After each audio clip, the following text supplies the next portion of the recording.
What's our take on Russia and Ukraine? Does this have any impact on Fed policy decisions or the financial system or any of this stuff? Or is this like more of a geopolitical thing and not really finance related? Well, I'll start by saying if this goes awry, it'll be impacting everything. It'll be impacting how you and I live our lives. But the reality is most geopolitical conflicts are exogenous events, and markets tend to price those in very quickly and move on. What markets care about are trending rates of growth and trending rates of inflation and trending direction in monetary and fiscal policy. And so to the extent that this Russia skirmish has any impact on that, that's what will impact markets. But it's my view that it won't. It's also my view that this is just a big game for Putin to get the West to the table to get them to back off their sort of Eastern expansion with respect to NATO. I think that's pretty clear. I feel like Putin is just sitting there. He's like, these fools. He's like, he thinks he's playing like, was it Risk, right, or whatever? Where he's like, all right, I'm gonna move these people up closer to the border. I'm gonna move them back. Nope, they were never there. Like, and I'm sure there's a whole bunch of nonsense that we don't even know about, right? So it's like hard to underwrite. Like, how serious is it? How much is it propaganda? Whatever. Like, it just feels like a game. You know what he's doing? We've all been there. Like, you have an ex-girlfriend. I haven't put my military troops on the border yet. But No, I'm bringing it back to layman's terms. So how Putin is behaving right now is that like ex-girlfriend who's constantly talking about her new boyfriend on Instagram and constantly taking photos and pictures of him just to like make you jealous. So like Kim Kardashian. Basically. So Putin is behaving like Kim Kardashian right now. And ultimately, it's likely to be proven effective because right now, neither the U.S. nor Germany, really the broader West, can afford to have a military skirmish develop and obviously out of this because we're already dealing with, sort of a pretty rapid expansion in crude oil prices. And if we take it WTI be above $90 a barrel to $100, $110, $120 a barrel, that's a recession automatically in the U.S. economy. Yeah. It feels like we're only scratching the surface of the game they could play. Yeah. Like this whole like, oh, we may invade Ukraine, we may not. What were they doing a couple of years ago? There was like, was it Ukraine or was there another small jurisdiction where like, I remember there's like a CNN reporter and he was like in the snow and they were like, oh, we're like fortifying the position or something, whatever was going on. And I remember being like, oh, damn, that might be real. And then like, if you actually think about over the last 5 years, Trump was in office. We almost went to war with Iran. Like World War III was popping on Twitter. And then he was tweeting Lil Rocket Man at North Korea. Right? Like it feels like this game gets played a lot. It does. But for some reason, I think that the Americans look at this and they're like, yo, Putin is a different thing here. What's going on? Did you ever read Red Notice? The book Bill Browder? No, I'm not. Talk to me about it. Oh, baby, you got to read it. It's not necessarily like a educational book, like you're going to learn about trading or investing or anything like that. It's more so, it's a true story. Mm-hmm. And Bill Browder was an American who, in the 80s, I believe, went to Russia. Yep. And he found that a lot of the companies were not exactly reporting accurate numbers. Mm. And so it looked like they were much smaller than they actually were.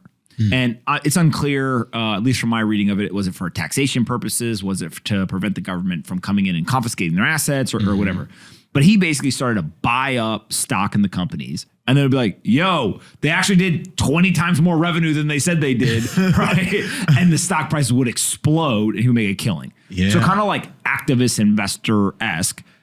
But he was just doing it in, Russia. It's actually interesting that the opposite. I read there's a book called Red Capitalism about China's financial sector, and it's basically the opposite of that, which is they've grossly exaggerated their size and might and sophistication of the financial sector. This is going back 10 years ago. I think the book came out in 08 or 09. Obviously, they've taken significant leaps forward in developing their capability since then, but it was sort of a kind of casting a bit of a doubt on what had become the only growth story in town, really throughout the early 2000s and into the early part of the 2010s. Yeah. So what happens with him, which is, I don't know why some people downplay, some people overplay. There's probably a lot of nuance in there. Is that he ends up becoming wealthier and wealthier and wealthier and wealthier. And at one point, he's talking about everyone from Putin to other investors, et cetera. And he's just talking about them like, It's like, hey, you got a hedge fund, I got a hedge fund, right? like whatever. Yeah. But then there's like the consolidation of power, all this stuff. And so long story short is he literally gets to the point where he's scared for his safety and he leaves the country. And at some point, according to his, kind of telling of it, the government, the police, whatever, go to his lawyer's office, lawyer's Russian, and they basically confiscate documents. And, illegally, right? In terms of, they just walk in and they basically beat him up and take it. And they arrest him. Jeez. They end up killing his lawyer in the book. Sorry to ruin it for those who haven't read. But his lawyer's name was Sergei Magnitsky, I think is how you say it. I may have it, or Magnitsky, I think is actually how you say it. And so people in the United States may have heard of the economic sanctions, the Magnitsky Act. And that's all because Bill Browder went to U.S. politicians and was like, hey, pay attention to this, and did all this work, got John McCain, a bunch of these politicians to actually go ahead and levy these sanctions. But what's crazy about the whole story is he now, still to this day, he writes in the book, like he goes into a restaurant, he goes in the kitchen and watches them make his food. Wow. Because he's so scared that whatever. And so Red Notice is like kind of like America's top 10 most wanted. But the Interpol has a Red Notice, which is like you're an international fugitive. And so at some point, Russia convinced Interpol to release a Red Notice on him. And then he's able to basically say, whoa, hold on a second here. Like that's in Fast and the Furious too. Is it? Oh my God. I think that's a true story as well. It's not to shift gears, but like to me, what you just described is one of the reasons I personally tend to be very anti, corporate tax evasion. And, because, it's one thing to run a business, and obviously we're all trying to turn profits as business owners. But part of, operating in this wonderful country that we live in is understanding that there's a rule of law, and there's, you don't have to worry about the government, beating you up and murdering you and taking documents and things of that nature. You don't have to worry about thugs, doing the same thing. And so ultimately, we're paying for that. We're paying for that with our military. We're paying for that, with our judicial system. We're paying for that with everything. And so ultimately, to me, I think when companies try to take their tax burdens to zero, yet they want to sell goods and services to American consumers on American soil, to me, I think that's very unpatriotic. Yeah.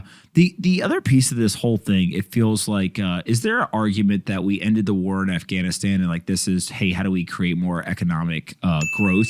Yeah. Is like, where can we go to war next? Like, how much do you put weight into the like, war generates economic activity, economic growth, and therefore we're a country that, given debt to GDP and kind of all the challenges that we have to constantly be going to war with somebody?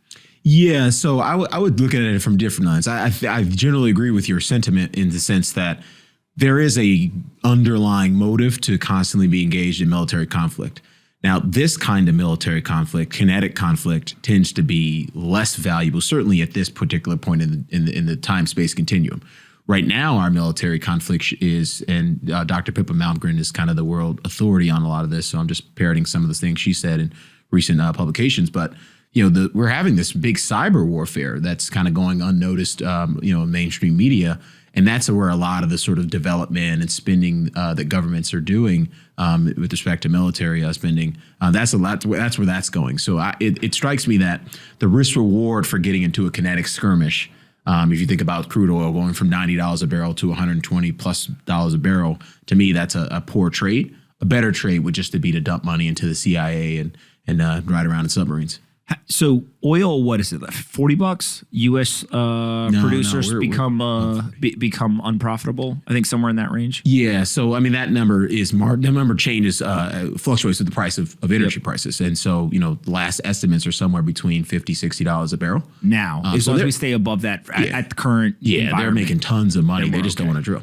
Yep. Yeah. And so when it goes to $100, $120, this is the whole argument of like. What was it, a couple of months ago, the U.S. Was talking about we might have to tap into our strategic reserves because Russia, Saudi Arabia, a number of other countries around the world were slowing down the pace at which they were producing oil. And that seemed to be also a geopolitical game that was going on. Exactly. Yeah, no, tapping into the strategic petroleum reserves is the equivalent of peeing in the ocean. Like, we've all been there. I mean, you're not making a dent. It just feels like sometimes our solutions that get said, you're just like, by the way, I'm not an expert, right? So like, I don't know. Sure, like it sounds strategic. I know. Right? Yeah. All right. So, and then what about the situation going on in Canada? Like we've been talking a bunch about this. What are your thoughts there? So you need to fill me on that. I tend not to concern myself with non-market moving events until they move the market. So I think that this is my view on it. The reason why we're so interested in it is years and years ago, one of the first really big inflection points for Bitcoin was WikiLeaks came under an absolute shitstorm, and a lot of financial organizations started to shut down their bank accounts, freeze payments, kind of all the financial censorship stuff that we now know that they can do and will do. Yep. And when they did that, WikiLeaks said, hey, well, we'll accept Bitcoin. Yeah. And I believe it's Satoshi. Let me make sure. I don't want to misquote here. But the quote that Satoshi had was, so Satoshi at some point said, WikiLeaks has kicked the hornet's nest and the swarm is headed towards us. Wow. And I believe that was one of the last things that Satoshi said. And it from the analysis that people have kind of looked at is it was not just WikiLeaks. It was just like Bitcoin's becoming too popular too quickly. It's not necessarily built for this. We're going to attract a lot of law enforcement and nation state, intelligence, et cetera. This may not be what we want to do. Yeah. Now, obviously, we've got to the point that we've gotten to, but that was the first like mainstream, hey, what is Bitcoin? Why is this important? What does this WikiLeaks think? Whatever. I feel like there's been many between then and now, but this is another massive one where people are like, wait a second. Whether you agree with the protesters or not, you're telling me that the banks can freeze the payments. You're telling me that the banks can confiscate the crowdfunding platforms can literally confiscate the money. Like, what is going on? So fill me in. What's the 20-second headline? So long story short is there's a couple of truckers that became a lot of truckers that became literally now a 70-kilometer long convoy. And they're blocking the major road where most of the trade 70 goes through. kilometers? They drove across Canada to Ottawa. Yeah. They filled the streets of Ottawa with trucks and they're not moving. So they basically gridlocked the city. And then there is a specific, I think it's a bridge and kind of highway that is a major trade route between Canada and the United States. Yeah. And they're basically, if not blocking, making it very difficult to get transportation and goods across. And so, of course, there's two different perspectives, right? The most extreme versions are these are people who are protesting vaccine and mask mandates. They don't believe that their government should actually come after them. 90% of truckers in Canada reportedly are vaccinated. So it's not we don't want to be vaccinated. It's just you shouldn't tell us and our fellow citizens. And so we're going to do something about it. We're going to basically make you uncomfortable and we're going to go and protest. The government argument is these people are terrorists. And the Canadian government has literally come out and said, if you are participating, if your vehicle is used in the protest, we are going to cancel your insurance on your vehicle. We are going to impound the vehicles. If you try to send more than $25 to these people, we will freeze your account. We will confiscate your fund. Like, wait, what? Bad, nasty This shit. is bad. Trudeau's, he's taking an L on this one. There's no chance he's going to get away with So this. of course, what do they do? Like, and people go back in social media history, and he said all the right things years before. Things like hey, we shouldn't try to crush dissent. Any government that tries to crush dissent loses its moral. I stand authority. with Hong Kong's right to protest. Like everything you can imagine. Just a week ago. All the things that made people believe Canada was a liberal democracy. Totally, yeah. And now all of a sudden he is just acting crazy. And so literally it's gotten to the point where I saw a clip yesterday from, I think it's called Parliament. Canadians will correct me immediately if I got that wrong. Yep. But the Parliament's kind of wild in Canada where like the two political parties are on either side and somebody stands up, says something, and there's kind of like I don't know what the guy is, but he's like the presider, like kind of like the judge. Yeah. And so he's like, okay, your time's up. Okay, respected, Prime Minister, go ahead. What do you have to say? And yesterday, some woman just took him to town. Like she was just going after him. Wow. And her whole side was clapping and everything. And he stood up and goes, "While the conservatives would like to stand with people with swastikas, right?" And they all start screaming at him. Like it's like a free for. It's like crazy. This is borderline comedy if it wasn't so serious.